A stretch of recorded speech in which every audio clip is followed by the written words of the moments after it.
Welcome to care Samvad with me Kumar. Well ఈరోజు నాతో పాటు డాక్టర్ తపన్ దాస్ ఉన్నారు. He is the director and the head of department for the paediatric cardiac surgery. Sir, welcome. So excited to have you, sir. Good morning. Because we have like a long list of questions that we want to ask you.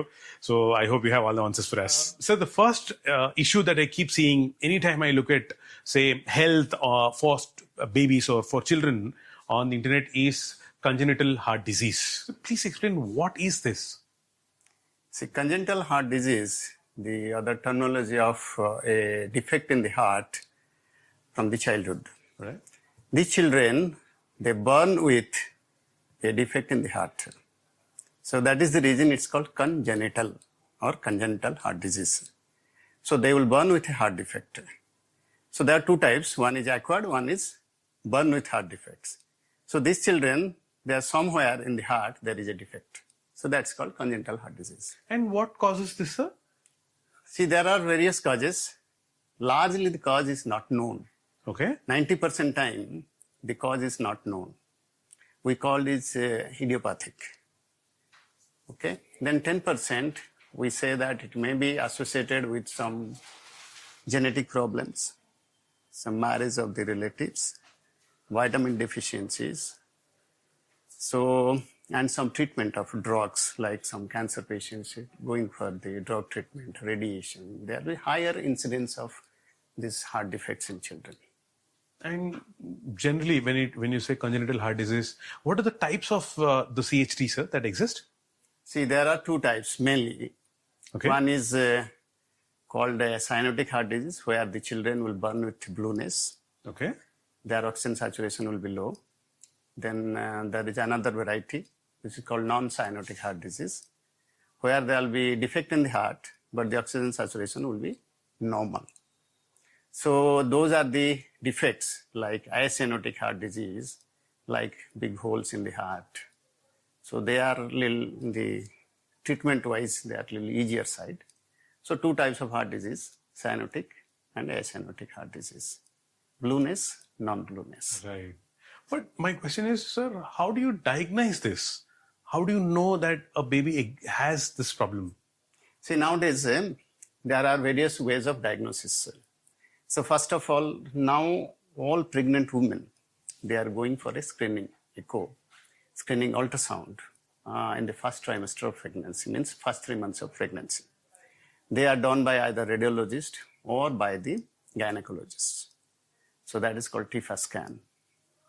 So earliest possible way of detecting is as early as 3 months of pregnancy nowadays. Oh, okay. 3 to 6 months of pregnancy, we can diagnose it if there is a major defect in the heart. That is first thing.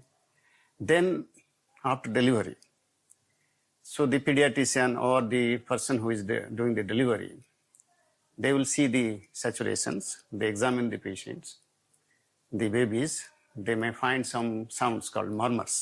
That's one way. Or the child may be blue, the oxygen saturation will be low. So in those two suspicious cases, they will send to cardiologist for further evaluation. So once they reach us, we do the primary investigation, that is our echocardiography, which is the gold standard of investigation. So from there, we detect the other heart problems. Is this also how you detect the congenital heart disease for a baby even before birth? Yeah. Echocardiography, we see first these gynecologists or radiologists, they do this TIFA scan. Once they suspect there will be some major issues, they refer to us. And we do the proper fetal echocardiography, so which is like 20 to 24 weeks, maybe like second trimester you can say. So there we can detect the heart nicely, and we advise accordingly to the parents. So the fear always is, maybe for any part of the body, if you have a problem, you can take some tablet or injection and fix it. But when it comes to heart, we always think, oh my God, only surgery is a solution. So do you think even for babies, when they have this congenital heart disease, is surgery the only way out? See, the heart diseases are like, there is some major heart disease, there is some minor heart problems also. Depending on the situation, like suppose there is a hole which is a little small, we normally wait. So no surgery, nothing is required in some cases also. So it doesn't mean like congenital heart disease means all cases will require treatment. Only those who are really major problems, they require treatment. And there are 2 ways of treatment also. Like we are now doing it without treatment, without surgery also. Like cath lab intervention, putting buttons. These are all non-surgical management also is there. But if that is not possible, then we switch over to the last resort is always surgery. So major heart problems, 90% they will require surgery. Oh. And even in the heart surgeries, do you have different types of it? Yeah. We have 2 varieties of surgeries again, closed heart surgery and open heart surgery. Okay. Closed heart means we don't have to open the heart. We don't have to go inside the heart. And what we do in that, there's outside of the heart, there's the aorta, the SBC. There are some surgeries we normally do outside the heart. Those are called closed heart surgeries. Means heart is always will be normal there. We don't have to close or open the heart. Then majority of the heart surgery, they fall into the other category, unfortunately, that is open heart category, where we have to stop the heart. We go inside the heart and we will repair the heart. Then we come out. During stoppage, the machine will take over. The machine gives life support called bypass machine or heart-lung machine. So at the moment you are saying, I'm trying to imagine when a surgeon getting into the heart and oh my God. So please tell me, is there a chance where we don't have to do all this like non-surgical way for congenital heart disease? Non-surgical procedures like suppose there is a very small hole in the heart. So we don't have to do, we normally wait. So for example, a hole in the heart which is less than 5 millimeter, normally we wait and there is no effect on the heart. So we wait for some time. We see, we closely follow them up with echocardiography every 2 to 3 months or sometimes 6 monthly also. So majority of the holes which are little small, like less than 5 millimeter, they close by 2 to 3 years of age. But if they'll not close, they'll have some impact on the heart. The other organs get affected by these holes and all, we have to close it. So again, the small holes can be closed in the cath lab without surgery. And if the surgery, if that is not possible, then we have to do surgery. So I'm sure the moment you say a child has a congenital heart disease, the parents will definitely be worried. I'm sure they can't say or explain this to the child. So my question is, a child who's having the CHD, congenital heart disease, can those children live a normal life? Yeah. See, out of all the congenital heart diseases, I already told many parents regarding this. See, 90% of the defects are treatable.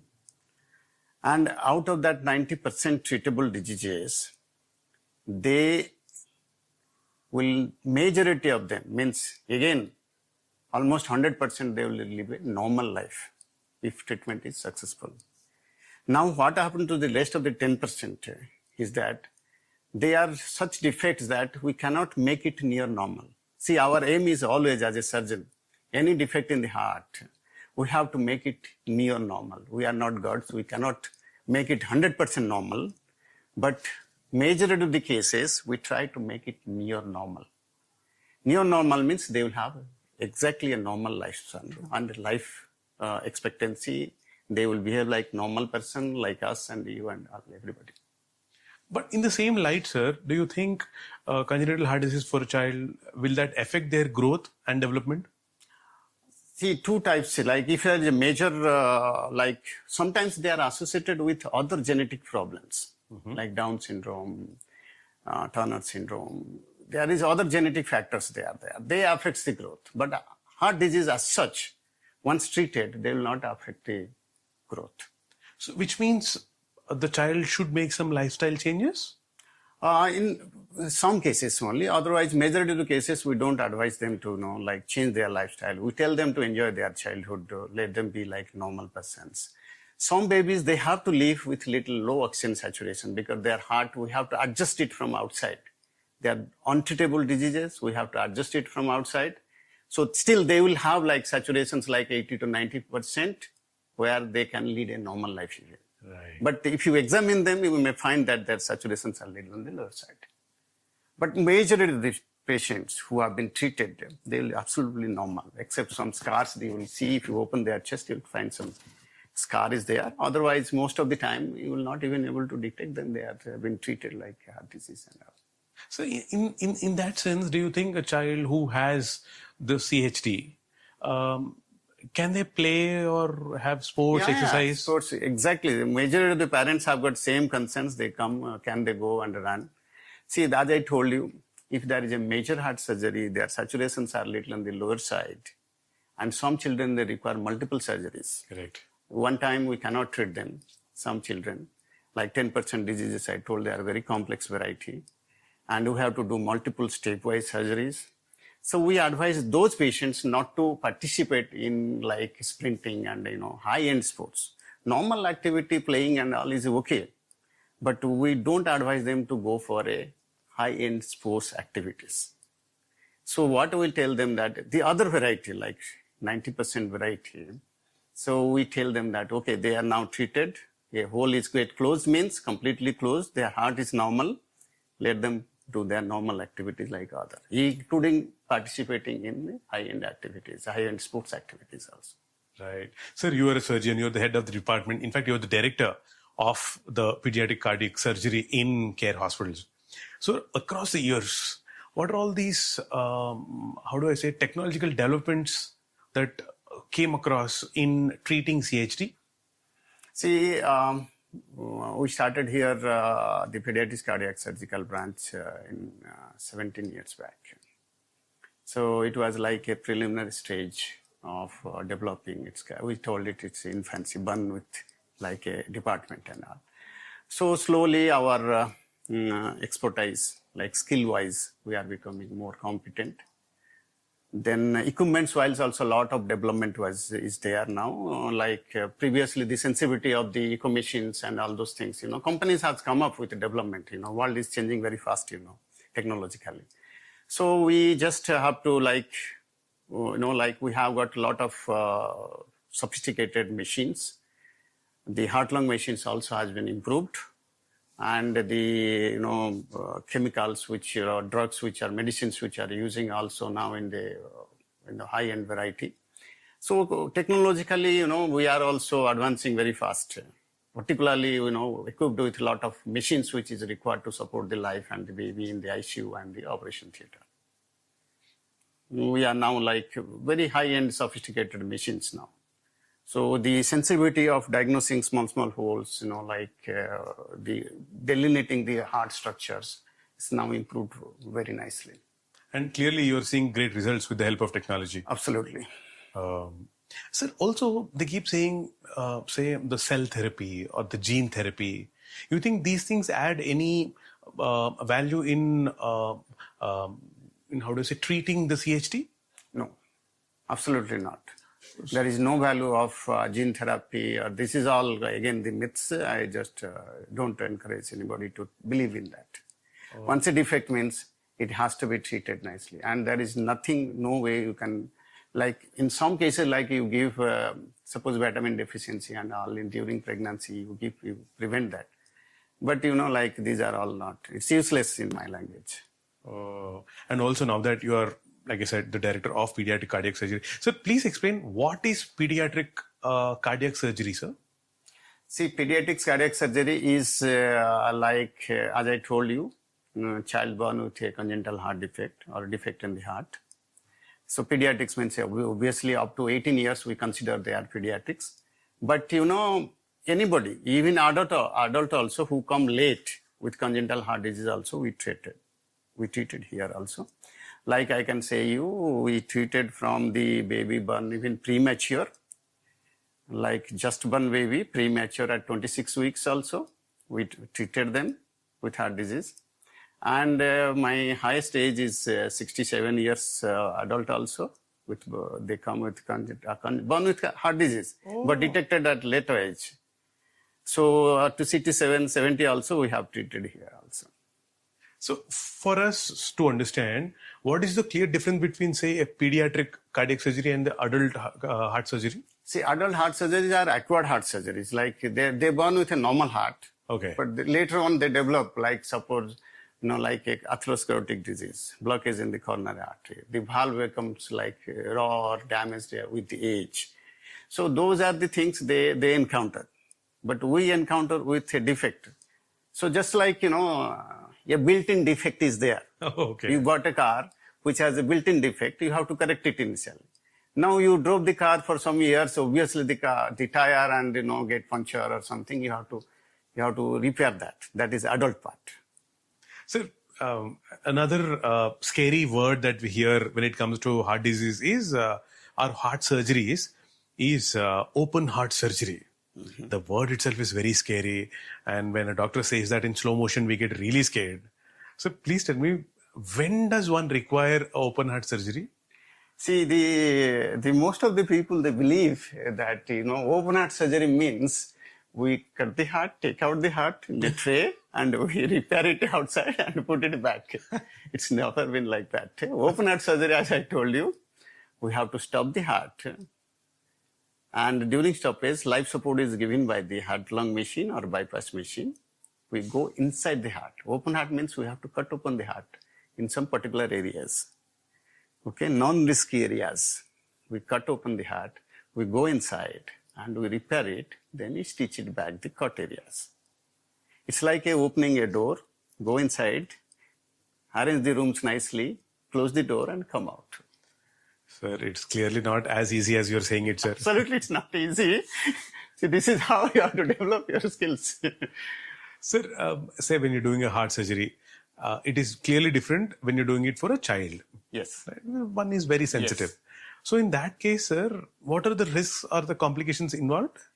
See, heart surgery in children, because we are operating in a very tiny heart, like these 2 knuckles, this much of heart, sometimes you have to operate. So they are not mature babies. Their bleeding tendencies are much more, and all the tissues are not mature. Sometimes we operate after just delivery, we operated child.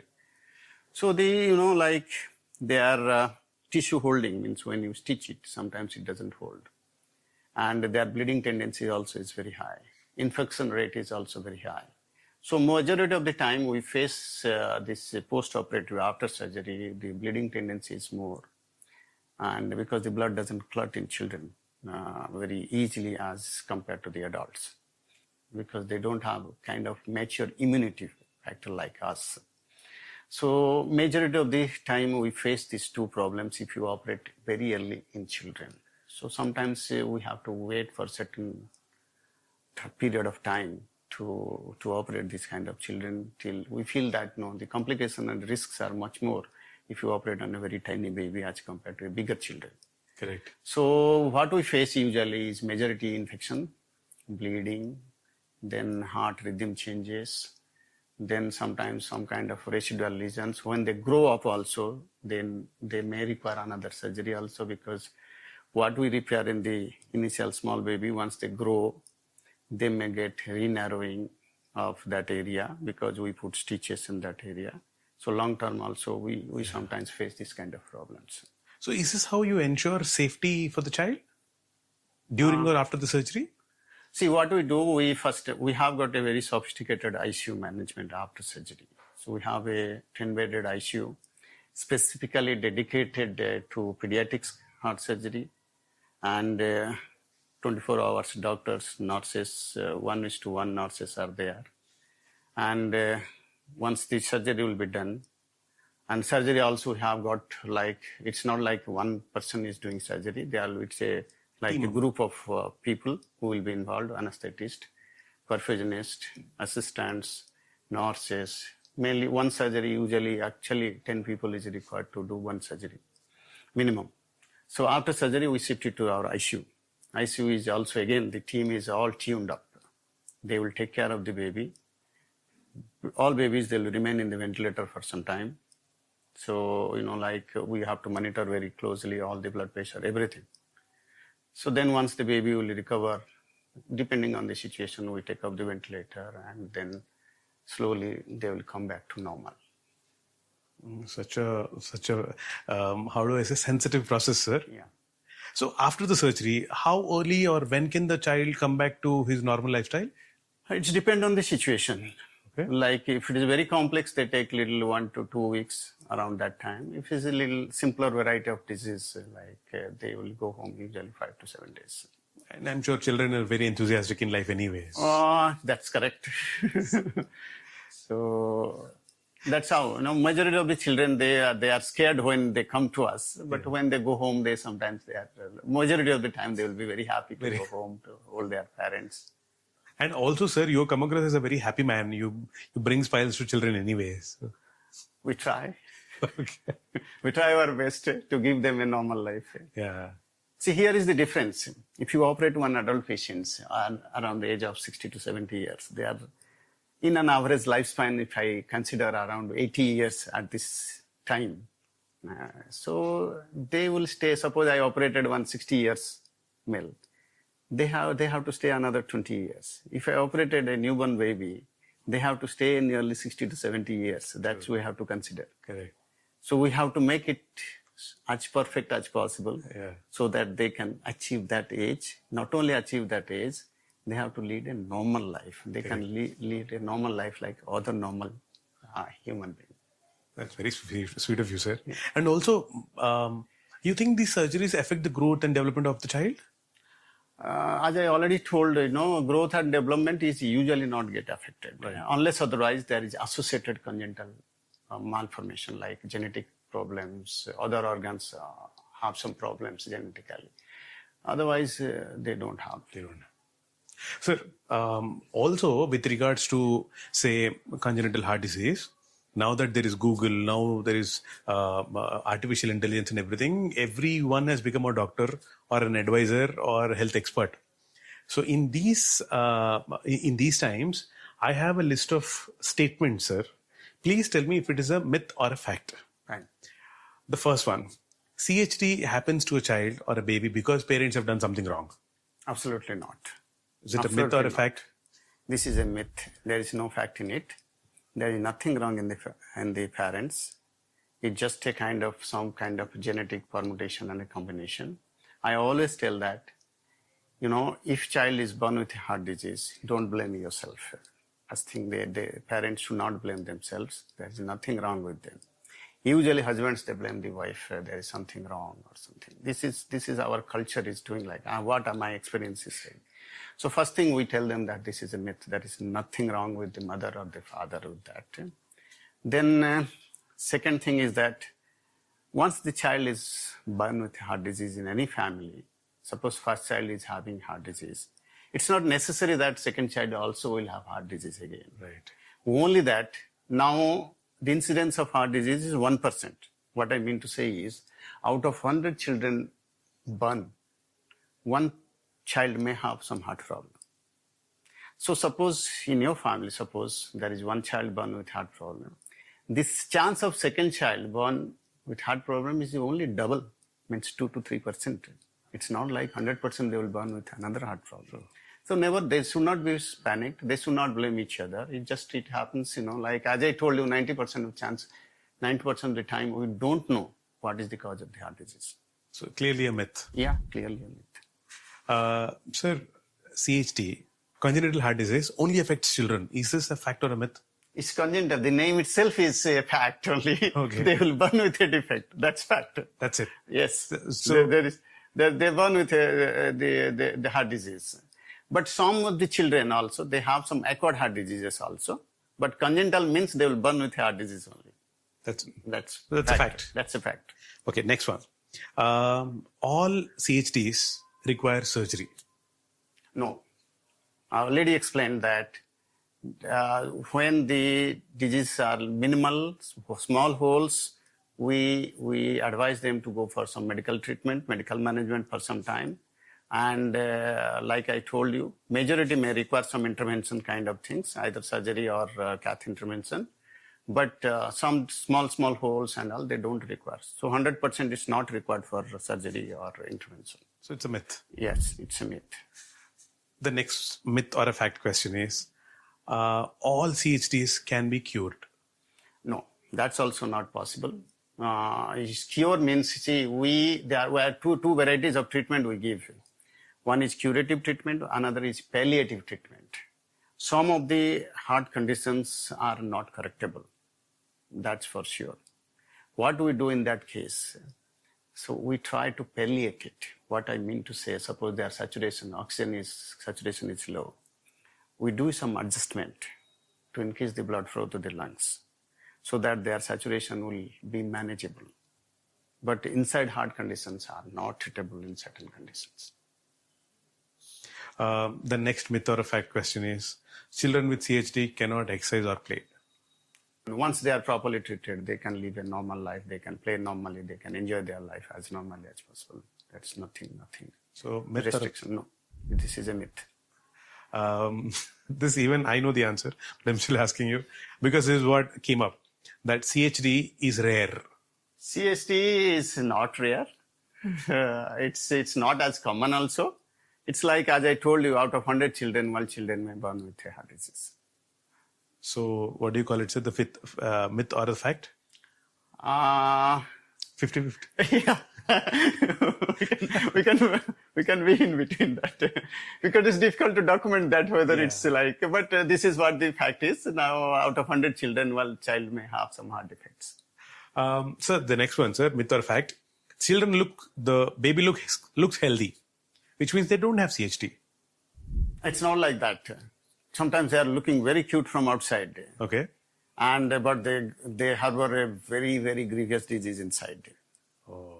It's not like that. So don't go by the outside looks, as we have been, like from childhood been told. Don't go by the outside looks. Always examine the people or the babies very nicely, then find out whether there is anything inside or not. Another myth, I don't know how much you'll like this question.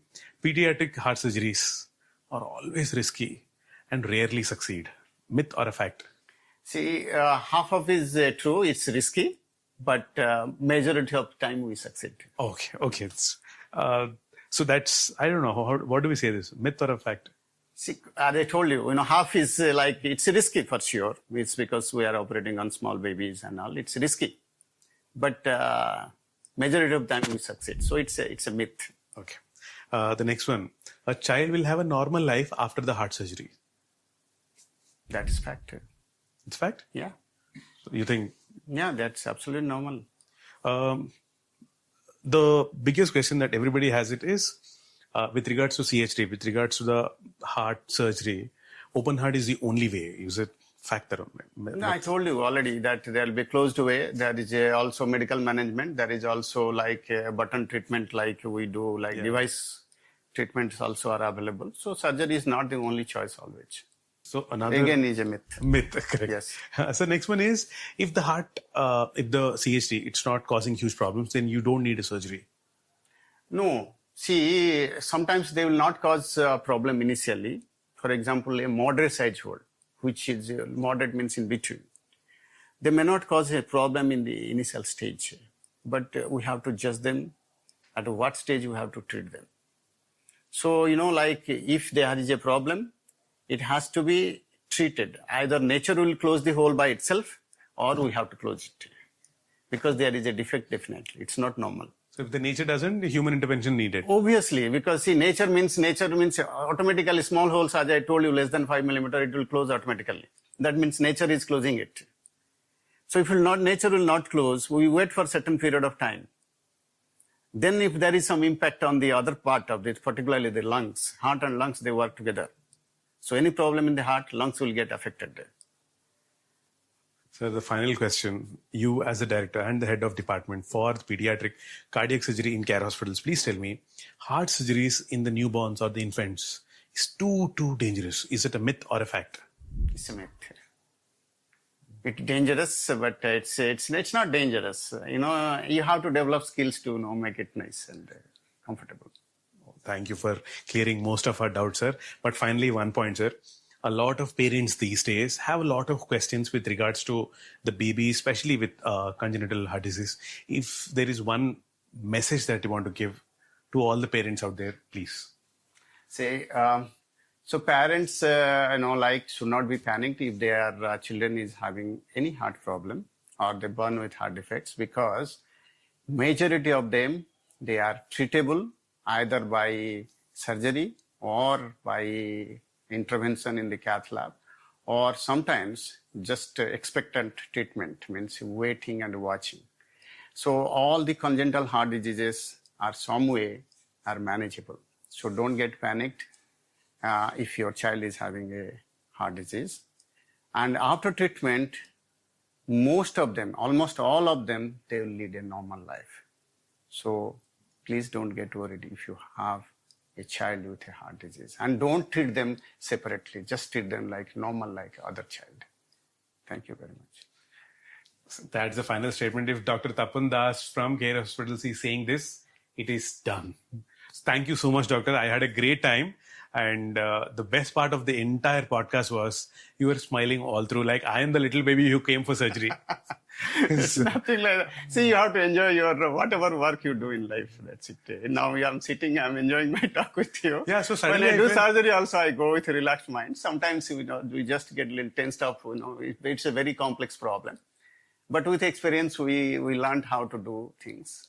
We behave a little differently in the operating room. So I'll try my luck and see if I can admit in the pediatric department to meet you. Yes, sir. Definitely. You can come to the operation theatre and see how we are behaving and we are doing surgery. And all. We are like very calm and quiet when we are doing surgery. Scared, sir. Looking at blood. No, absolutely not. Thank you so much, doctor. I had a great time.